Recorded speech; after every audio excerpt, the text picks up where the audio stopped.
I don't know if you guys are all familiar. I know we have people from all over the world watching our channel here. I don't know if you're familiar with the old American show, The Twilight Zone. You know the one I'm talking about, where just crazy stuff happened that just seems so disconnected from reality, but the people inside of it were just trying to figure out how can this be, because that's not the reality. I know.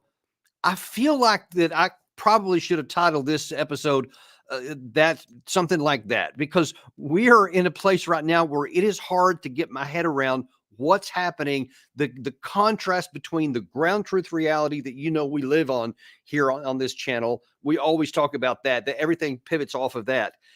And what I see in Washington, in Brussels, and in other capitals around Europe, and in Ukraine, it's just hard to get my head around this. The situation on the ground right now in Ukraine is starting to crumble and to just really get into some dangerous territory to where the Ukrainian army may end up breaking. I don't even know if they're going to make it through the summer. Maybe they'll surprise us. Maybe they'll continue to stick on. We don't really know. But all the evidence is starting to pile up that Ukraine might not even make it through this year. Forget about whether they're going to try anything in 25 or 26. There was an article in Politico yesterday that talks about how the situation is starting to come across, and the whole front line is at risk of collapsing. And I'm going to talk about that in just a second. And folks, you're going to be so happy to hear that we have to try to untangle a lot of this crazy mess. Is Colonel Jacques Baud, who we have back again. He's turned into really quickly one of our favorites here because he has so much knowledge and such great analytical mind. And Colonel, welcome back to the show. Yeah, happy to be with you again. Thank you for having me back in your show. Thank you. And even before I get into some of the specifics about what's going on, am I the only one that feels like I'm in the Twilight Zone and trying to distinguish between the reality and the not reality? Well, the thing is that I have reported that since about 2 years. In fact, in my first book on the conflict, and my first book was published in March 22. That means just weeks after the start of the Russian military operation. And already all that was already known. So meaning that for me, it's no surprise at all. But what I'm surprised is that this didn't appear in the mainstream media and even in most alternative media, actually. But this was everything we will see today was already known years ago. I mean, there's nothing secret about that. And it's just incredible that everything basically was carefully planned, was known. We have mentioned last time the Rand Corporation report that already outlined the strategy to weaken Russia. And we also saw that all the different, the main strings of the strategy was in fact applied, and what we have witnessed in the last 2 years were in fact the different aspects of this strategy that was outlined by the Rand Corporation. What we have seen also with the Rand Corporation is that they warned the West against using that strategy because it could weaken Ukraine and lead Ukraine into a very unfavorable situation. And now we are we're there. That's exactly what we've got. And just to bring everybody up to date, this is what Politico is reporting. I believe it was yesterday. Gary, if you could put that back up there with the call out. The Ukraine is at great risk of collapsing. And according to that article that was quoting some very knowledgeable on the ground sources, always remember that in Ukraine, the authors write, and according to high-ranking Ukrainian military officers who served under General Valery Zaluzhny, there is a great risk at the front lines collapsing wherever Russian generals decide to focus their offensive. Moreover, thanks to a much greater weight in numbers and the glide bombs that have been smashing Ukrainian positions for weeks now, Russia will likely be able to, quote, penetrate the front line and to crash it in some parts. There's nothing that can help Ukraine now because there are no serious technologies able to compensate Ukraine for the large mass of troops Russia is likely to hurl at us. And that's what you've heard us say so many times. It's not men It's not machines, it's men. It's not money, it's men. The wars are won and lost with the manpower that you have, both the numbers and the ability to operate. Yes, you need a minimum kind of equipment set, but if you don't have the men and the other side does, it's just crazy to think that you're going to win from that. So, Colonel, I'm sure nothing on the ground surprises you from what you've seen in terms of the results so far. And are you, in fact, surprised by this claim from Zelensky's people that the line could break sometime? Well, the funny thing is that when I said that 2 years ago, everybody was saying that I was just saying what Putin was saying. And today we see that Ukrainian generals are saying exactly what I used to say 2 years ago. So everything was predictable, everything could be anticipated.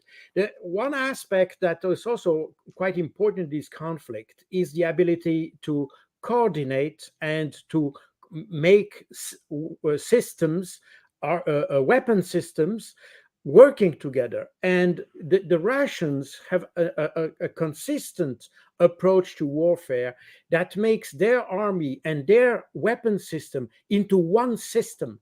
And that's why they are certainly stronger than the Ukrainians, even if individual equipment might be compared or comparable to the one of the Ukrainian. The ability to make these systems working together is a considerable advantage of the Russians. And I'm not sure that even NATO is able to reach this kind of coordination within their weapon system and forces into one armed system. And that's, I think, that's the Russians have learned that in the last 2 years. They have consistently improved their ability to coordinate and to make systems work together, while on the other hand, the Ukrainians have degraded that capability. And by introducing equipment that came from Germany, Czechoslovakia or Czechia, Italy, France, and everywhere, including old stuff that was completely outdated. There was a total inability to put that into one coordinated and system, in fact. And that's the reason why Colonel, I think that's one of the least understood aspects of warfare, of modern warfare, by both the general public and the so-called elite in the West, is how combat power is actually generated at the operational level. We talk a lot about it at the national level, but at the operational level, I wonder if you could just touch a little bit more on that for some of our viewers who may not know that, is that it's not just having a bunch of Challenger tanks, Abrams tanks, Patriot air defense systems, all these great pieces, but if they don't work together in a system, and even though Russia, that we laugh at them a lot because they pulled some T-55s out, T-64s, along with their T-72s, this old stuff, but they have their own coherent system. And I wonder if you can explain what that actually means. Well, actually, this is not a new issue. In fact, if you look at the German campaign against France in May 1940, you would see exactly the same problem. The French army was quite superior in terms of number of tanks, the quality of tanks. They had far more tanks than the Germans. Right. The Germans had only light tanks, but the strengths of the Germans, well, not so the number of tanks or the firepower of the tanks, but the ability of tanks, infantry, artillery, and aviation and air force to work together. That's what we call blitzkrieg. Today, people misunderstand the word blitzkrieg, which in fact has never been used by the Germans themselves. But the model of what we call blitzkrieg is in fact a completely coordinated machinery, an operational machinery that can drive into the defenses of the French forces.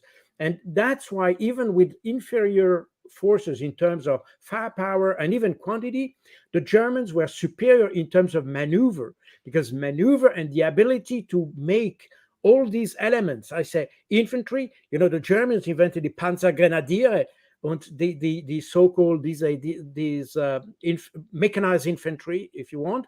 They were first to use that in an integrated manner with tanks in a completely coordinated armored forces, including these Sturmgeschütz, this is mobile artillery, and then with the close air support from the Stuka.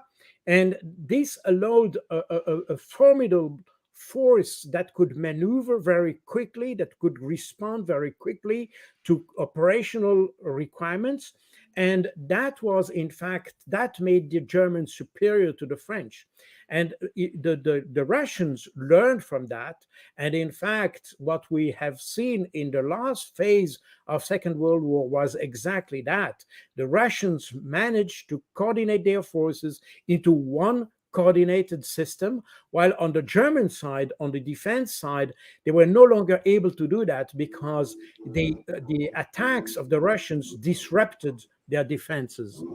And I wonder if you could comment on, in terms of the Russian performance. I think at the beginning they made a number of, when they first went into combat, they made a number of tactical blunders and just a lot of mistakes, and really paid a high price for some of those. But it seems that over time they have learned some of the lessons, relearned some of the lessons from their own past, as you pointed out in the Soviet era.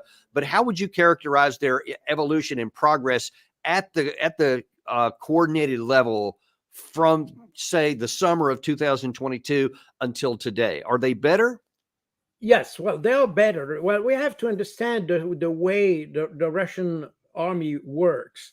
And in fact, the key aspect of the Russian army at the beginning of the special military operation was the battalion battle group, if you want. So this battalion task force, if you want. It's a small brigade that is designed to work almost autonomously. But when you work autonomously, that means that you need to have a stronger coordination effort, because the different component of your force can, as almost designed, they work autonomously. So that requires a lot of coordination. And probably at the very beginning, the Russians have underestimated the level of coordination they needed at operational strategic level, if you want. But at tactical level, it worked quite well. And in fact, if you look at the map, you could see that they managed to penetrate the Ukrainian defense and manage, in fact, to make their way up to Kiev, which was not the city of Kiev, because they never intended to take Kiev, but they wanted to create a threat to Kiev in order to pin down the Ukrainian reserves. The Russians work, and that was exactly the same thing during the Cold War. The Soviets had basically, in their offensive, they have one main effort and a secondary effort, or first axis of effort and a second axis of effort. In the main axis of effort, you have basically the bulk of your troops, of your units. And in that case, in the case of February 2022, the main effort was on the Donbass. And that's exactly what Vladimir Putin said. The purpose of this military operation was to disrupt or destroy even the threat against the population of Donbass. Therefore, this was the main axis of operation. The secondary axis of operation was the axis towards Kiev. The idea being that by creating a threat against Kiev, the Ukrainians could not move their reserves towards Donbass. They were pinned down in the area of Kiev, and therefore the troops in the Donbass area could reach their operational and tactical objectives. That was the idea, and this worked quite well, by the way, but at a quite high price, because there were some problems also in the logistics. The problem of the Russian logistics is that I know the expression in German, which is the Russian used the Brink principle. The Brink principle, that means that basically the tactical commander doesn't have to care for logistics. It just move ahead. It concentrates on combat activities and combat planning, and logistics comes automatically behind him. So this is, then you have a logistical Yeah. structure that calculates the needs based on statistics and all that, and provide the logistics automatically to the combat unit. So the combat unit doesn't need to request ammunition and all that. This comes automatically. And that created some problems because the Russians moved too fast, actually, and used not too much ammunition. And as a result, you had those huge columns of logistics that were just moving ahead, but they were basically useless. And fortunately, the Ukrainian aviation had been almost totally disabled at that time, and so they were not so. It was not so dramatic for the Russian logistics, but it could have been much worse. Right. And let me ask you this. I want to just touch on one more thing on the tactical level before we shift up to the political level, which is going to be some of the really important part of what we're going to talk about today.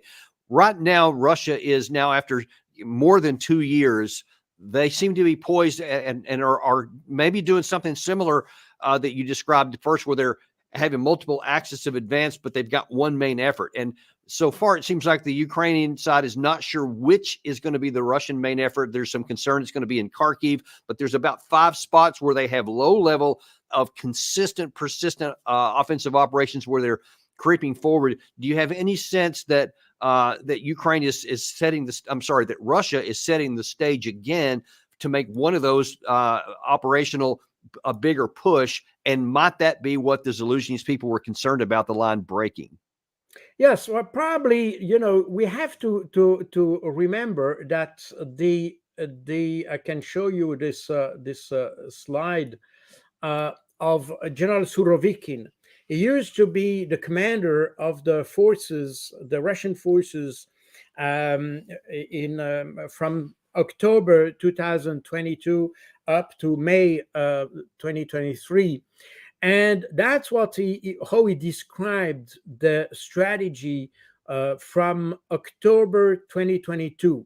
So he said, we have a different strategy. We do not strive for a high tempo of advance. We try to preserve each and every soldier, and methodically, we are grinding the advancing enemy. And I think it's important to understand, because that explains why the Russians do not make those huge operational movements that we have seen in the very first phase of the war.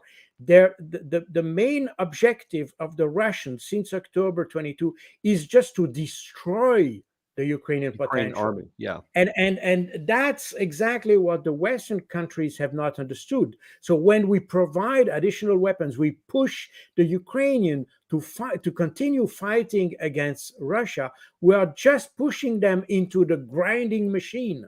We are just pushing them into a system that will just destroy them, because the strategy. So bottom line is, that's actually playing into the strength of the Russian side. Our actions are actually making it easier for the Russian side. Is that what I'm saying? That is exactly that. It's exactly that. We are the Russians never strive to take territory. They always strive to destroy. Again, we are back to the objectives that were stated by Vladimir Putin on the 24th of February 2022. They wanted to demilitarize and denazify. This is related to a potential, not to territory. It's very important to understand, but we don't want to understand. We don't, because we can't get ourselves out of our mind. We keep thinking big arrow stuff. I think I've mentioned in a tank battle of 7th Easting in Desert Storm. And it was, of course, this big arrow battle that moved across the desert, whatever. The 2003 attack of the U.S. into Iraq was another big arrow movement. And so that's like the right way to do it in the Western way of thinking. So since Russia's not doing that, they must be doing it wrong. I think that's the view in many of the West, and they're not aware that they're playing by a different set of rules than the Russia is, which is perversely undercutting the Ukraine side. Exactly. Exactly. Okay, well, unfortunately, that's not the end of the places. Things get crazy. So I told you at the outset, this was like the Twilight Zone. So everything you've just heard Colonel Boyd say there is talking about the reality on the ground, not theories, but just the reality. This is what's happening. It is what has happened, and we're in the process of happening. Now then we switch to the operational or strategic level. And let me show you, there was a meeting, and actually it may even still be going on today in Europe, of foreign ministers of the alliance. And Anthony Blinken made a comment to where here's the way he sees things. Simply put, fundamentally, these are decisions for our Ukrainian friends to make. This is their country, their future, their decision. I am, as usual, in violent agreement with everything that Annalena said. And I think we have to be wary of two things. First, we have to be very wary of this somehow false equivalence. And never lose sight of the fact that there is an aggressor and there is a victim. And the world should not in any way expect of Ukraine things on parallel with what we need to expect of Russia. Now, I'm going to come back to that in a minute about him talking about there's an aggressor and a victim. Not quite the way it is. We talked about that on our last session together, and we got some more to come here in a minute. But you see, he's again trying to paint the situation in these big arching moral terms: Russia bad, Ukraine good, and we can't let Russia win because that would be bad. Not because we can't or the situation don't allow it, but we just shouldn't, so we're not going to. Then you had the German foreign minister throw her 2 cents in. I think we have to be aware of 3 points on the path if Russia doesn't take this decision. Russia, and we debated it within the last 2 days here also in Munich, is counting on that at some point we are too exhausted, and we as an international community, and would give in. And meaning that saying stop the fighting and stop the military support from other countries in the world. But what would that mean? Would that mean peace?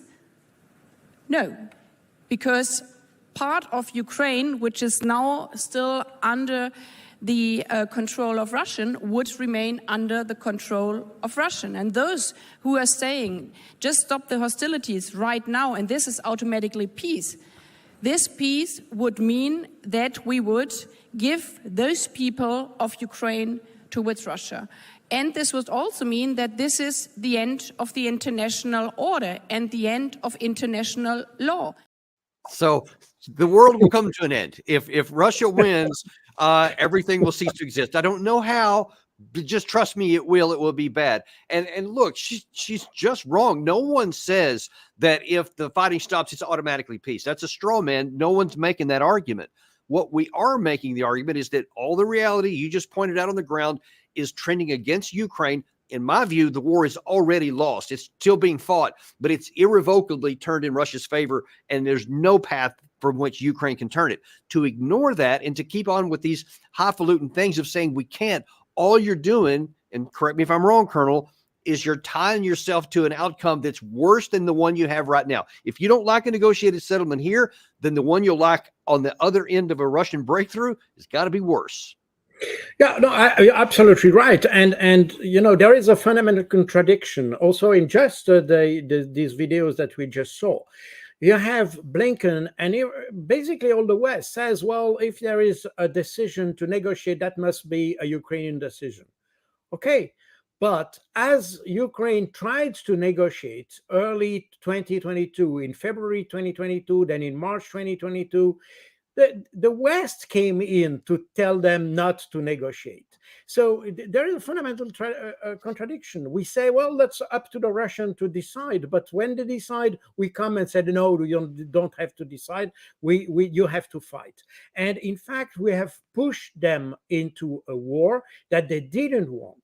And even the population didn't want that. I can show you a small a map that was made. It is the willingness to defend the country, and this is a survey that has been made by the Kiev Institute of Sociology There were two polls made in December 2021 and one in February 22, and you can see the willingness for armored defense. So that means that if you look at the map, you can see that on the western and center part of the country, you had, especially in February 2022, you had quite a number of people who were ready to take arms against the Russian. And of course, in the West, which is most anti-Russians, you have but only 32% of the population. And if you go in the eastern part of the country, you can see that even in February 22, as there were all these rumors of possible invasion from the Russians, the willingness to fight was only 5%. So meaning that you had a population that basically had no real intention to fight against the Russians. And this is something which is very telling, because today we have the French, the Germans, and whoever who are wanting to go fighting for a population that actually doesn't want to fight. So Wow. it's a total contradiction. We have the Ukrainians basically had essentially good relations with the Russians, and they didn't want to have a war. The political establishment of Ukraine wanted a war, and and this is a very important matter. So today, when we see this paradox of Europeans wanting to defend a country or a population who doesn't want to defend itself. So the world is upside down. Yeah, and I think that phrase you used there it might have caught some people off guard, and we're going to touch on that in just a second. You said that the Ukraine political leadership and the West political leadership wanted a war, and people go, wait, that's he must have misspoke, because they obviously didn't want a war, or did they? You're going to show some stuff in just a second that's going to expose that is much more likely than anyone is comfortable to even believing. But before they do, I want one more view of something that Jens Stoltenberg said yesterday, and I want your view on the backside of this. The Ukrainians are not running out of courage. They are running out of ammunition. We need to step up now to ensure our support is built to last. Today, allies have agreed to move forward with planning for a greater NATO role in coordinating security assistance and training. So when he says they're not running out of courage, they're just running out of ammunition, I think it's more accurate to say they're running out of men, and ammunition is not going to offset that loss. Now, as a military man, what do you say when you hear something like that? Because he's in light of that map you just showed about, some years back, about how unwilling a lot of them wanted to actually fight. I can only imagine it's lower now. But he's saying, yeah, let's go another 5 years. That's what Stoltenberg's talking about. Yeah. Is there any reality to that at all? Well, that shows that, in fact, the whole purpose of this war, if I can put it that way, was not to help Ukraine. It was to weaken Russia. And we are back to what the report of the rank operation of 2019, in fact. The whole purpose of the thing is to weaken Russia. And to weaken Russia, we want to, in fact, drag Russia into a permanent war, a situation where the war is unended, or open-ended, if you want. And the problem is that as this operation started in February 2022, it was expected that Russia would collapse very quickly, and therefore that we could weaken Russia extremely fast through all these sanctions and all that. The problem is that Russia didn't collapse, and now the West is in fact trapped in its own trap, if you want, because we expected Russia to collapse. It didn't, and now we're trapped we are almost prisoners of our narrative.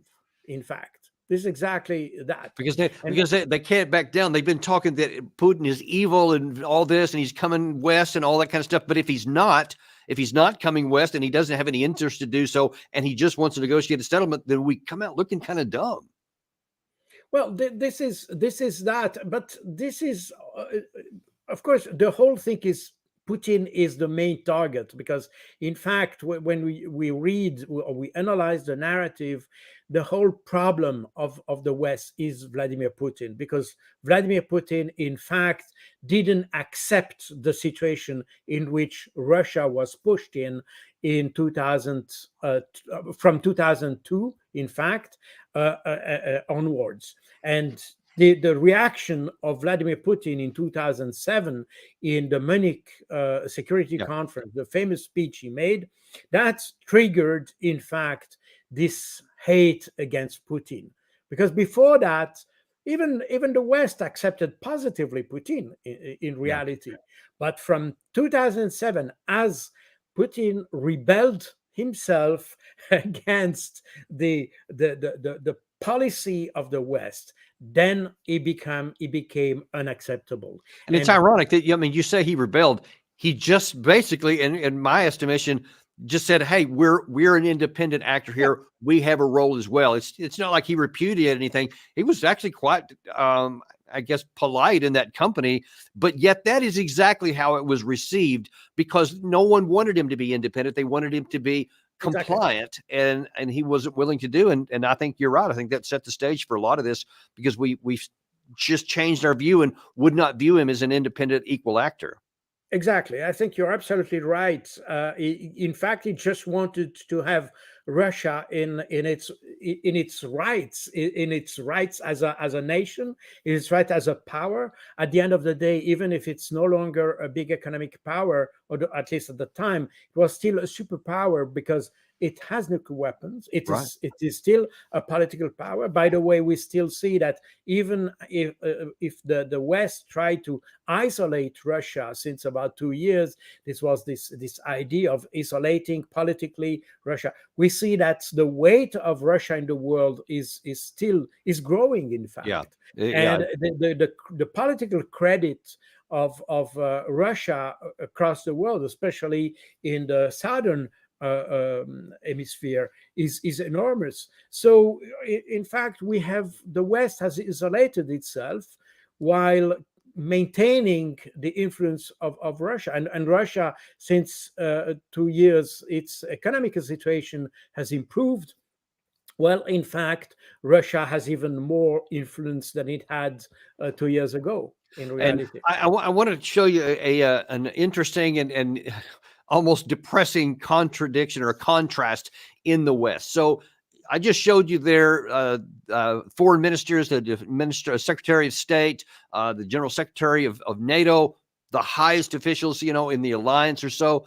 And I'm going to show you two more in just a second of Anthony Blinken, because that's going to set the stage for the rest of the thing we're going to talk about, where you're going to really reveal some new information that I think most of our viewers don't even know. But part of my frustration is that a regular guy, Elon Musk, everybody knows who he is. He owns X. He's a businessman. He has all the car, stuff. Sometimes he's, says a lot of crazy things that get a lot of interest, in just the regular media. But why is it that this person is acting and sounding like a very well thought out, reasoned, thoughtful, experienced foreign policy and military expert? He wrote, I think it was just yesterday, it was on March 30th. He said it was a tragic waste of life for Ukraine to attack a large army that had defense in depth, minefields, and stronger artillery when Ukraine lacked armor or air superiority. Any fool could have predicted that. He was talking about the 2023 offensive by the Ukraine side. He said any fool could have predicted it. My recommendation a year ago was for Ukraine to entrench and apply all the resources to defense. Even then, it's tough to hold land that doesn't have strong natural barriers. There is no chance of Russia taking all of Ukraine, as the local resistance would be extreme in the West, but Russia certainly can gain more land than they have today. And then he writes, the longer the war goes, the more territory Russia will gain, until they hit the Dnieper, which is going to be tough to overcome. However, if the war lasts that long, even Odessa might fall too. So that's what you have Elon Musk, a businessman, saying. And then tell me why the Secretary of State of the United States of America, the most powerful nation on the planet, says this. Ukraine will become a member of NATO. Our purpose at the summit is to help build a bridge to that membership and to create a clear pathway for Ukraine moving forward. We will see, I think, in the summit, very strong support for Ukraine going forward in its relationship with NATO. So the very thing that spawned this war in the first place, especially the trigger, was that Ukraine was going to join NATO. Putin said, no, that's not going to happen. And that was one of the final triggers that led to it. And he has said from the beginning, or ever since then, that a neutral Ukraine is something he can negotiate with. But to say that means that there is no negotiation at all. Then he adds one more thing. The fight that Ukraine has on its hands is not only Ukraine's fight, it's everyone's fight. Because the aggression being committed by Russia is not only an aggression against Ukraine and its people, it's an aggression against the very principles that lie at the heart of the international system. If Russia were somehow to succeed in Ukraine, if we did not continue to stand with Ukraine, the message to would-be aggressors everywhere is it's open season. You can get away with it too. So you see that come over and over. We talked about this a little bit last time, this unprovoked aspect of this, that it's the aggressor, and it's aggressors all over the place, and we have to take a stand here because otherwise they're going to keep coming after us. That's what he said. But the question is, was this really an unprovoked an aggression by Russia? Did they really start this war for no good reason? I mean, I think you have a different view on that. Well, absolutely, and we probably have this interview of Alexi Arestovich before. But I think one thing must be said about what Antony Blinken just said about the principles. There's a fundamental principle that was agreed upon by all the members of the OSCE, which is the principle of indivisibility of security. That means that when one country tries to strive more security, it cannot make this at the expense of others, and especially not at the expense of its neighbors. Meaning that when you manage to have your own security, like if you want to build up your army, that's very fine. But if in pretending having security, you try to infringe the security of others, then you are not in the international principles. And that's exactly the problem of Ukraine and NATO. And that's how Russia perceived the problem. Because having Ukraine in NATO as such is not really a problem. But the real problem is that if Ukraine is in NATO, then NATO, or the US more specifically, could then deploy nuclear weapons in Ukraine and then create a security problem to Russia. So this is because this argument was brought several times, that this is a right for Ukraine to ask to be member of NATO. But NATO has also the not just a right, but it has the obligation to assess that, and to assess that in terms of international security, not just the security of, and that's by the way, if you look at the NATO charter, the so-called Washington Treaty of 1949, there's an obligation of the NATO members to assess the membership of a possible new candidate in the context of the international security. So you have to see, does the membership of Ukraine, in that case, that membership of Ukraine affect the international security? That should be the basis for accepting Ukraine, yes or no. That's the basis. It's not just to make to give a good point or some award to Ukraine. This is not just that. It's about assessing if it will improve regional security. Right. And that's exactly the problem. Yes, and you mentioned both in our last session together and just a few minutes ago a video by Arestovich from 2019, which has some really eye-opening things in there. And I think a lot of our viewers haven't seen this, so we're going to show that in just a second. But I want to set the stage first of all by showing how emphatically, reading from the same sheet of music, Western leaders are on saying that everything that Russia did was unprovoked and there was no reason for it. Check this out. The Russian military has begun a brutal assault on the people of Ukraine without provocation, without justification. Russia's invasion of Ukraine is an unprovoked war of aggression. Russia's unprovoked, unwarranted war on Ukraine has kicked off a humanitarian crisis that... We are united in condemning the Kremlin's unprovoked aggression. Це злочинна та неспровокована агресія Росії проти нашої нації. Ukraine is facing a barbaric, unprovoked military assault. Putin's latest attack on Ukraine was premeditated and totally unprovoked. He rejected repeated efforts at diplomacy. We are not going to boost any security agreements or start any security agreements with the government of Russia, a government that we have seen invade one of its neighbors unprovoked.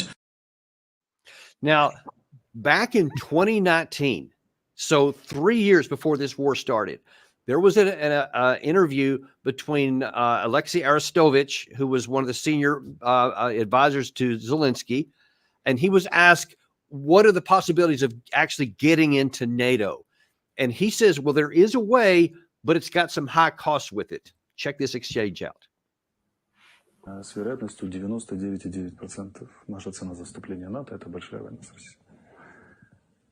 А если мы не вступим в НАТО, это поглощение России в течение 10-12 лет. Вот и вся вилка, в которой мы находимся. А теперь давайте выбирайте Зеленского. Подождите, теперь если поставить чашу на весы, а что лучше в таком случае? Конечно, крупная война с Россией и переход в НАТО по результатам победы над Россией. А что такое может быть крупная война с Россией? Ну, это воздушная операция наступательная, вторжение российских армий, вот 4, которые они создали на наших границах, там осада Киева, попытка окружить войска, которые в АТО находятся, ВОС, операция объединенных сил, прорыв через Крымский перешейк, выход на Каховское водохранилище, чтобы воду в Крым дать, наступление с территории Беларуси, там, создание новых народных республик, диверсии, удары по объектам критической инфраструктуры и так далее, воздушно-десантный. Вот что такое полноценная война. И вероятность ее 99%. Когда?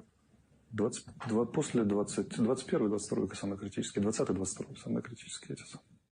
My jaw dropped when I first saw that, because he 3 years before knew exactly what war with Russia would look like and calculated that was a high price, but a willing price to pay to get into NATO. So he thought to the details of exactly how the war would actually go, knocking out their energy infrastructure, taking Crimea, returning the water. I mean, all these details that have happened, the absorption of the areas into Russia.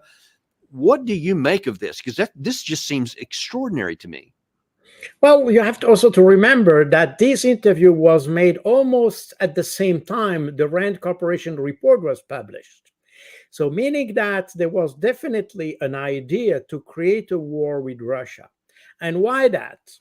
The thing is that you know that most East European countries have joined NATO because they considered NATO as kind of a life insurance, if you want. Now, you know, an insurance works in the way that if you have 100% risk, no insurance will work with you. No way Right. you can get a contract for 100% risk. And the problem was that after 2014, this idea that Ukraine was at war with Russia became the problem for joining NATO, because NATO countries said, well, we cannot accept a country which is already at war with Russia, because then the chances that we have to enter with Article 5 into war with Russia is enormous. So the idea that emerged was, Ukraine should enter war with Russia, defeat Russia. Russia would be just collapsed, and then, as Russia is no longer a threat, then you can join NATO. In fact, that's more or less the strategy, and that's exactly what they had in mind. The thing is that if the whole interview of Alexi Arestovich is about 15 minutes or so. And in that interview, he explains before and after, just the small excerpt you provided, he explains the way this war should be waged against Russia. And he explains the role of the sanctions. And again, we shouldn't underestimate the role of the sanction in this strategy, which was also outlined in the Rand Corporation report. The idea was that Russia was assessed as having a very weak economy, and therefore just a few sanctions would just help Russia just simply collapse. And there is a step after that, by the way, because you may or may not know that the State Department has a program to help the deconstruction of the so-called decolonization of Russia. And there have been, in the last couple of years, to my knowledge, 7 international conferences about this under the sponsorship of the State Department to, in fact, deconstruct Russia into about between 18 or 32 entities, which are based on the ethnic groupings within Russia, just to destroy Russia, in fact. So the whole idea was to make Russia disappear, as we did with ex-Yugoslavia in the 90s. That was exactly the project. And that's crazy. Therefore, the Ukrainians and probably Zelensky accepted to play this game because he receives some, let's say, assurances from the West that this war would not last very long. And that's the reason why when in February 2022, as Russia launched their special military operation, Zelensky was suddenly afraid by the scope of that invasion. And that's the reason why at the very beginning, already on the 25th of February, so one day after the beginning of the offensive, he called the Swiss Minister of Foreign Affairs to have a peace conference. And as the European Union prohibited him to continue with that process, which briefly started at the Belarusian border in Gomel, then I hadn't heard this part. And then we had the issue in Istanbul and the famous proposal he made in March 2022. So, meaning that Zelensky realized that he made a mistake. And to cope with that problem, in fact, what happened in March 2022 is that Zelensky traded the Ukrainian security against endless supply or support from the West. And now hang on, Colonel, I want to back up a little bit before we continue on from that point. So from 2019, whether it was Arestovich's comments or the Rand report, it's starting to sound like there was an actual plan to prompt Russia to come into a war, that they actually desired that for thinking of a good outcome. Then when you look at 2 years later in March 2021, when Zelensky signed that decree that's going to retake the occupied territories of the Donbass and Crimea, and then a month later, as we talked about last time in April, they actually said they might be willing to go to war with it. So that was, now then you're poking Russia, not even having a status quo kind of situation. Was that intentional? Yes, absolutely. And I can just show you also. So remember that the interview we just saw was made in March 2019. Zelensky was elected in April 2019, so 1 month later. And in May 2019, this is what Dimitri Yaros just said in the Ukrainian media. In the Ukrainian media, you remember that the program, so to say, of Zelensky was to make peace with Russia, in fact. But as soon as he was elected, then you had people popping up and saying, no, there will be no peace with Russia.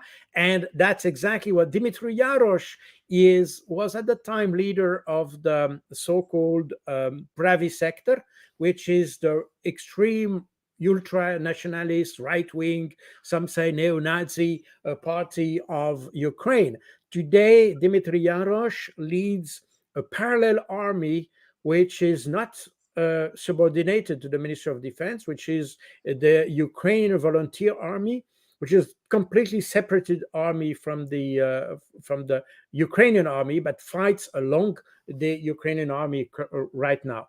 So that's in fact what we had. Then what happened in if we go fast forward to 2022.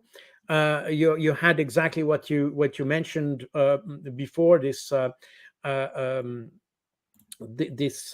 decree of Zelensky in 2021, and then in early 2022, the Ukrainians started to prepare for an offensive against the Donbass, and that's what we had.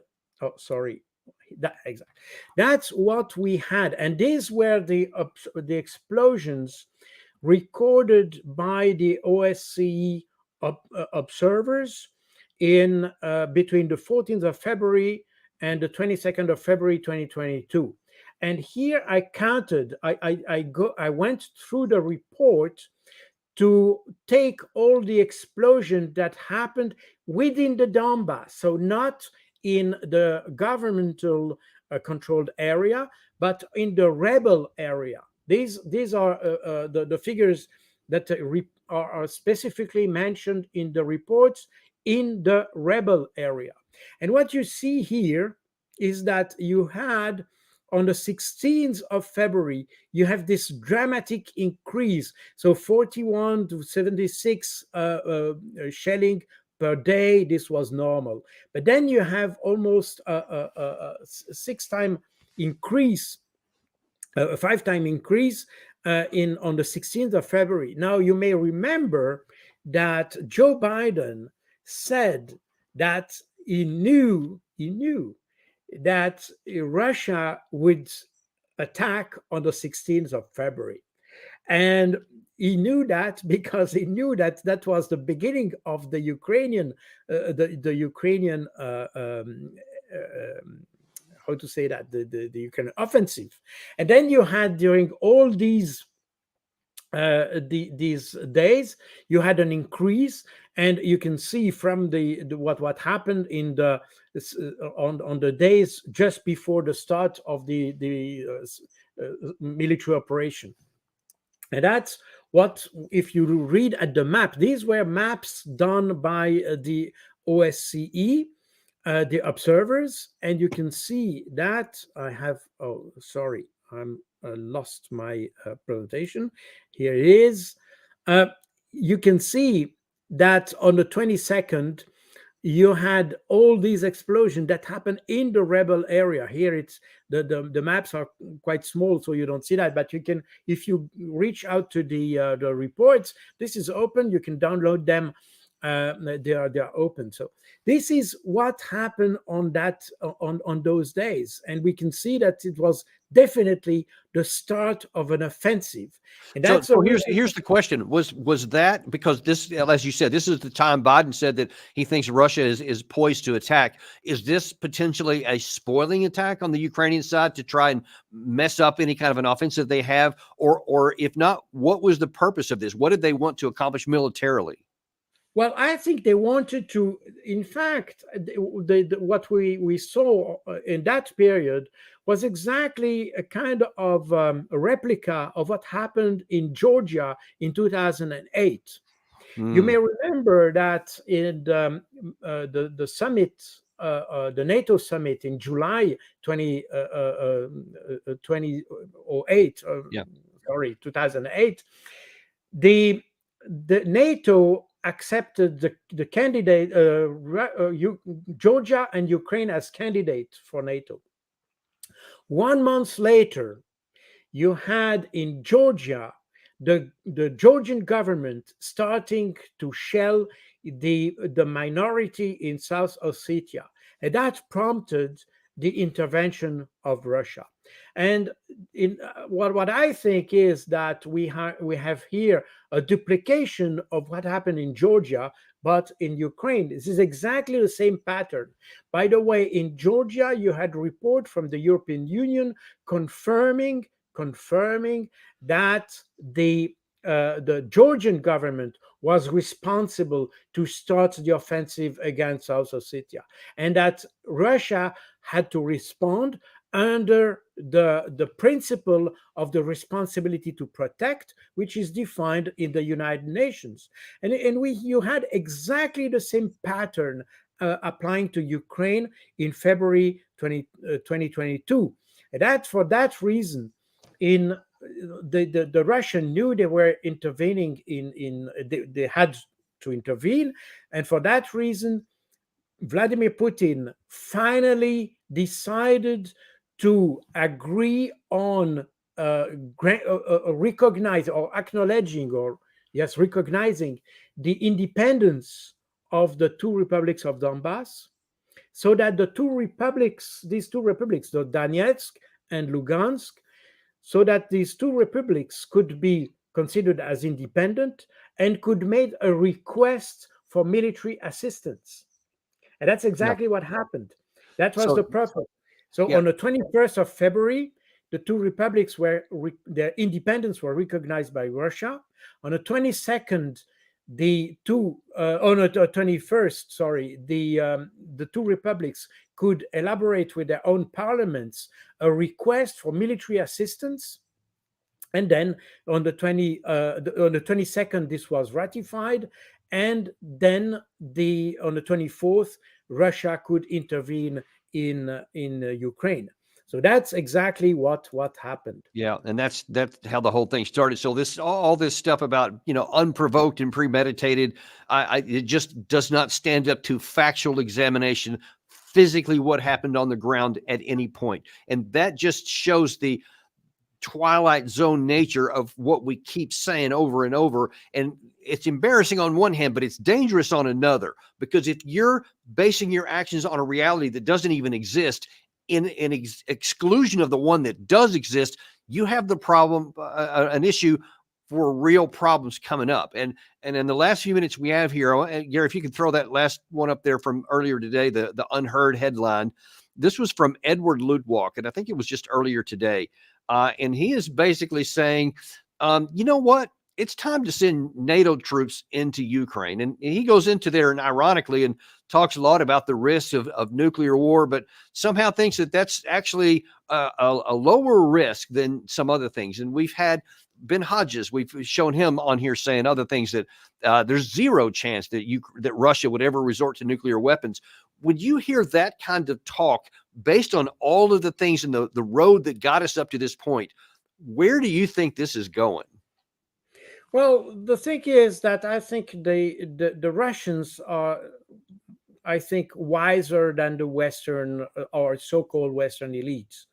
So I can agree with the idea that the Russians will not use nuclear weapons so easily. First of all, the Russian doctrine for using nuclear weapons is to use those weapons when the state of Russia is threatened, and when the institutions are threatened, and when the functioning of the institutions are threatened.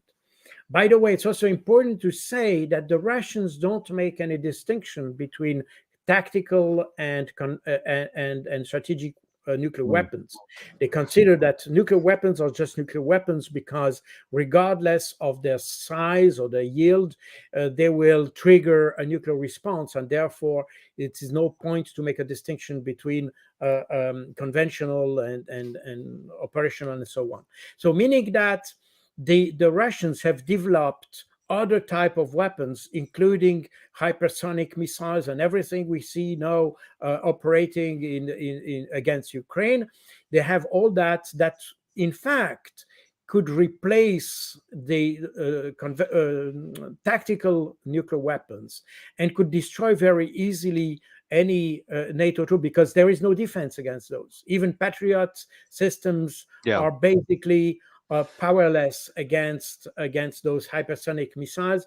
Therefore, deploying NATO forces, or let's say not necessarily NATO forces, because if individual nations, let's say France, for instance, would deploy forces in Ukraine, this is not yet NATO as such. It's still a bilateral agreement. It's based on the bilateral agreement that was recently signed between France and Ukraine. The same applies to Poland or to these other. They have bilateral agreements, and so it's not yet NATO as such. Even if it isn't, but it's just maddening to me because there is no path to military victory for Ukraine. Absolutely. French troops, Polish troops, Romanian, whatever you want to add, but volunteers, it's not going to change. So why do you want to send people, your own people, in to die in something that can't succeed and in a worst case could expand and spark out? I just don't understand the logic here. Well, I think I'm puzzled as well. And I think to understand that, we should probably ask people like Macron or Annalena Baerbock. You know, these guys, unfortunately, I'm not sure they are considered as very rational in their way of thinking. And by the way, Macron says everything and it's opposite the next day. So it's very hard to have a consistent, but at the same with Annalena Baerbock, you know, these guys are really, they're just emotional. They have no strategy. They have no plan, basically. And everything we have seen in the recent, it's just a reaction because they see that everything fails. So they just draw that the same as taking the rabbit from a hat. You see, it's there's a better chance of that than exactly. Well, listen, Colonel, we are so grateful to have you come on. As every time you've been on here, you've just brought power-packed stuff in here that a lot of people never even knew. So we're very grateful for you coming on. And man, as this thing continues to unfold, we're definitely going to seek your advice and knowledge again. So thank you for coming on here. My pleasure. And thank you for all of you guys too. We're always so grateful. You guys were on fire in the comments today. We put a bunch of them up there, and man, a lot of you guys are thinking straight. And maybe some of you should run for office, and we can get you up there to where we have some sane people at the top here. So we're grateful to have you alongside with us. We are going to continue to be unintimidated and uncompromised, and bringing you power-packed stuff like this you literally don't get anywhere else. Be sure to like and subscribe and share to your friends so they get to join in with this. And we'll look forward to seeing you on the next episode of Daniel Davis Deep Dive.